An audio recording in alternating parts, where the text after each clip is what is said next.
What up, gang? Line Carolina Jackpot Time coming at you. It is Wednesday evening. Hope everybody's doing good today.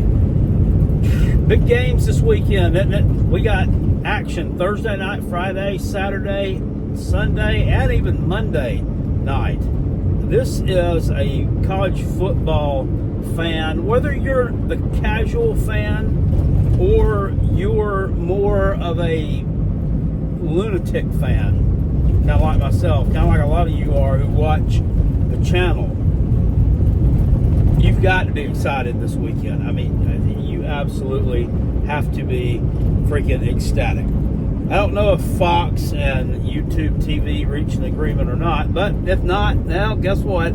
I guess somebody's going to get my money to purchase another freaking package for $20 a month until football season's over, because I'm not missing that game. And Fox has games on all year long that I don't want to miss. I mean, are they some Big Ten games and stuff? Yeah, I like to watch all that. I like to watch it all. I don't really care who's playing. I enjoy watching stuff on ESPN Plus too. That's where you can find a lot of your FCS games, or a lot of your Group of 5 teams are over there playing FCS teams. You know, you can bet on those games too.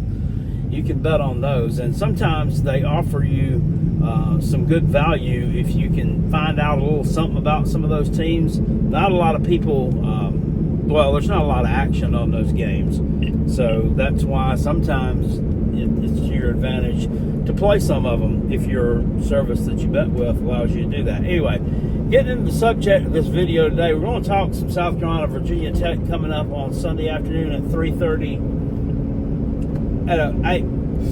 All I hear on YouTube is, first of all, there's way too many people out there putting prediction videos out on every damn game. I mean, they're putting out line predictions on every damn game this weekend, and people that don't, it's obvious that they haven't studied these rosters. They haven't listened to press conferences. They haven't really bought into anything about these teams. They're just citing off facts. They're looking at a magazine, possibly not even that, citing off facts. A lot of them don't even know where the damn games are being played at. I heard one the other day that talked about the line for this game between South Carolina and Virginia Tech that's going to be played at 3:30 Sunday afternoon in Williams-Brice Stadium. I mean, how can you offer me gambling advice on a game when you don't even know where it's going to be played? 7.5 point line is where this thing is settled at, seemingly. It was 8 after the news of Rashul Faison being declared eligible. Now it's back at 7.5. Mostly overwhelmingly, what I hear on YouTube is that they can't believe that this line is not double digits. I can't either, to be honest with you. It's one of two things. People buying into South Carolina's opening game performances in Shane Beamer's tenure, and they've just not been that great. Let's just be honest. Call it for what it is. They have not been that great, especially last year.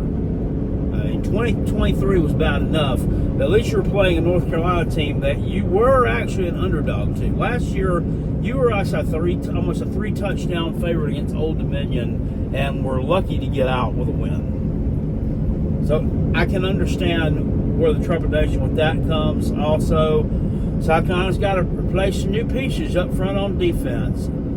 They got to replace all these star players. Well, here's the thing, guys. Was anybody talking about Tonka Hemingway? Was anybody talking about Alex Boogie Huntley? Was anybody talking about Demetrius Knight? Was anybody talking about these guys last year at this point in time? No, none of these players were being talked about. TJ Sanders was getting a little bit of buzz, but not a lot. Debo Williams was getting a little bit of buzz too, not a significant amount. The point is, these guys can be replaced. They've got speed on defense. Everybody talks about it. And these people are going to learn. They're going to learn real quick what this team's about. Coach Brent Pry did an interview, his press conference yesterday up in Hokie Land. And, I mean, I've never listened to Brent Pry give a press conference before.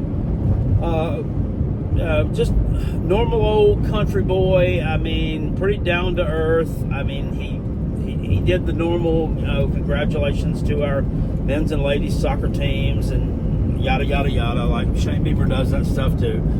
And then, of course, he did say something nice about Gamecock coach Traven Robertson and the automobile accident he was in. But I could sense to me that this guy does not want to play this game. He doesn't want to play this game. He talked about his team. He talked about their camp. He said they had a great camp. But then he goes on to talk about his perceived starting running back who transferred in from Bowling Green and talks about how he had an average camp. And right now he's injured, possibly won't play. But they do have another guy that they brought in from the portal who's played at like Central Missouri State last year. I didn't know that was even a thing. Only played in 3 games. Now, this is like somebody that I can see having some kind of breakout game against the Gamecocks. Possibly, but maybe not. I'm always a little bit worried. But with this bunch, I'm just not that much. I'm really just not. Their weapon is their quarterback. There's a bunch of receivers I've never heard of. They got one guy from Tennessee that was decent, I guess, as a recruit. I don't think he did anything at Tennessee. They've got issues on the defense and the defensive line, the offense. They got some transfers from West Virginia. Well, I mean, West Virginia sucked last year. They ended up firing their coach. By the way, speaking of West Virginia, did y'all hear that Alabama gave up their home and home series in I don't know if it's home and home, but it was 2 games, 26 and 27 with West Virginia, and scheduled East Carolina instead. And people are giving them flack for it. I mean, they might have just traded that for 2 harder games. West Virginia they're not the cream of the crop. And they're not what they once were back in the days of Don Neyland and Major Harris. It's not the same. West Virginia. I don't know. This game scares a lot of people. I don't know why it's scaring people. This team's just simply they're not any good. It's a bunch of transfers all put together. I mean, sometimes it works, sometimes it doesn't. When you're talking about you got like 30 or 40 of them to piece together, I mean, I don't see how any coach would be able to navigate that, let alone with his staff too. Now, about 2 brand new coordinators, a totally new staff, I don't know if the whole staff's totally new, but you get what I'm saying. A totally new personnel on both sides of the ball. How could you be effective like that? I mean, I know South Carolina takes border players. They take them to plug holes. They take them to provide some depth. They don't take them to rebuild the team. And it seems like what this guy did was take a whole bunch. And why did they all leave is my question. Why did they all leave? You had people leave to LSU. Some left to Auburn. They just ended up going all over the place. Why? I mean, you've got problems somewhere. That's what it seems like. I don't know why anybody would just up and dip like that. We've seen one high-profile player or 2 here and there go leave for a bag, but they didn't all leave for a bag. They left because they were unhappy. But something's not right. So something definitely smells like shit in Hokie Land. I mean, there's turkey doo-doo all over everybody's hands apparently.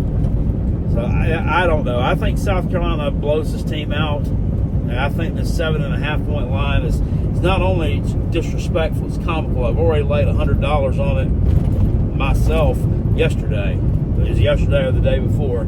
So I'll be cashing a ticket on that one. What else? Got East Carolina, NC State tomorrow night. That's an intriguing matchup, the Carolina Jackpot. I took the over in that game. I think both of them are going to score some points. You got South Florida and Boise State. I took the over in that one, too. If you remember last year, Boise State played at Georgia Southern in the opener, and it was like 100 degrees in Statesboro, Georgia. Well, those teams went up, and way over the total. They scored over 110 points combined. It was 56-45, I do believe. Boise State won that game. It's supposed to be in the high 90s at Raymond James Stadium in Tampa.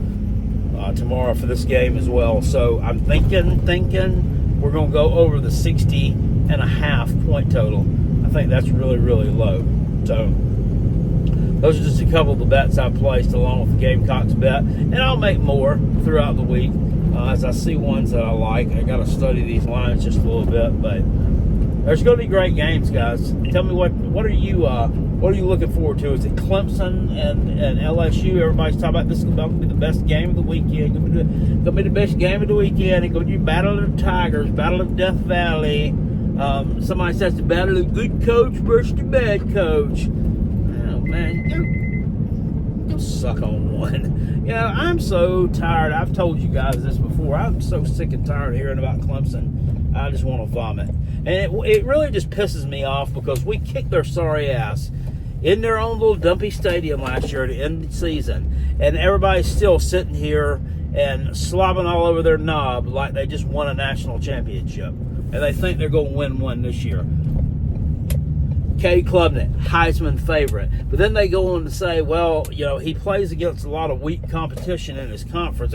Imagine that as being your calling card to being able to win the Heisman Trophy. Ridiculous. Ridiculous. I personally, unbiased opinion, I think Jeremiah Smith is the best player in the country right now. I don't know how anybody could really argue that. I don't even think it's a quarterback. So, and Caleb Downs, who plays on the other side of the ball from him for Ohio State, he may be the second best player in the country.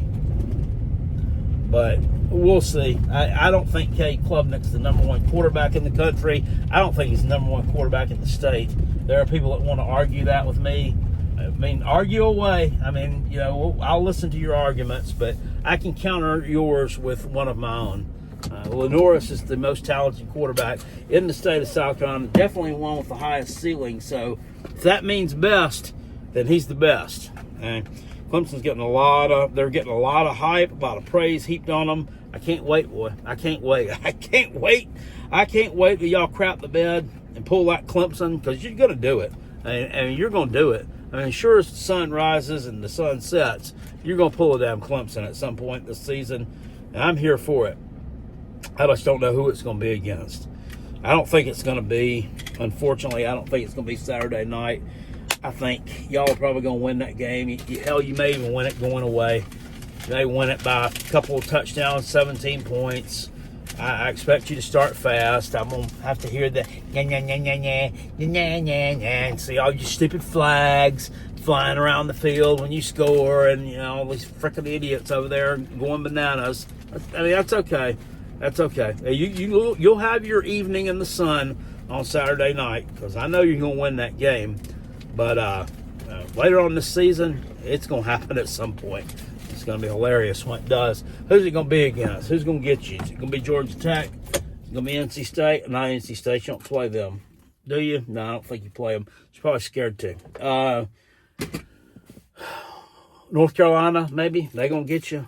You're going to go up there and Dabo going to be getting caught trying to take a look at that girl. Maybe sneak a peek up his dress. I could see Dabo walking around with some mirrors on the end of his clown shoes, trying to stick them up underneath somebody's dress to sneak a peek. I could see him doing something weird like that. Yeah, no, I don't know. I don't know who it's going to be against, but you guys are going to lose the game you shouldn't somewhere. I don't know about that Louisville game, because everybody's pointing to that as the game you're going to lose, because it's on a Friday. It's on Friday night. It's on the road. You know, strange things happen on Friday night. I don't know. For some reason, I think you guys are going to beat them. It's not going to be that one. It's going to be one that's more embarrassing and one that you're not going to expect. Shane Beamer's depth chart. That was one other thing I wanted to discuss before I got off here. You know, he didn't reveal the depth chart. He hasn't yet. They asked him in his press conference yesterday if he was going to reveal a depth chart, and he said no, he wasn't. That he had already told Brent Pry that he wasn't going to release the depth chart yet, so he didn't need to release one. He said it was kind of to keep, you know, overreactions to a minimum, and it had nothing to do with gamesmanship.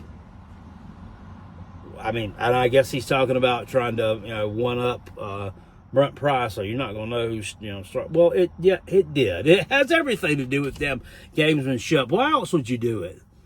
Why else would you do it? And why should people expect him to put a depth chart out? Why should he be expected to do that? We know who the starting quarterback's going to be. That's about all you need to know. You don't need to know what the depth chart is. It's the same thing with these injury reports. Is this guy going to play? Is he not going to play? Oh, I don't know. Well, we'll know on Saturday when we're at warm-ups. That's how we'll know.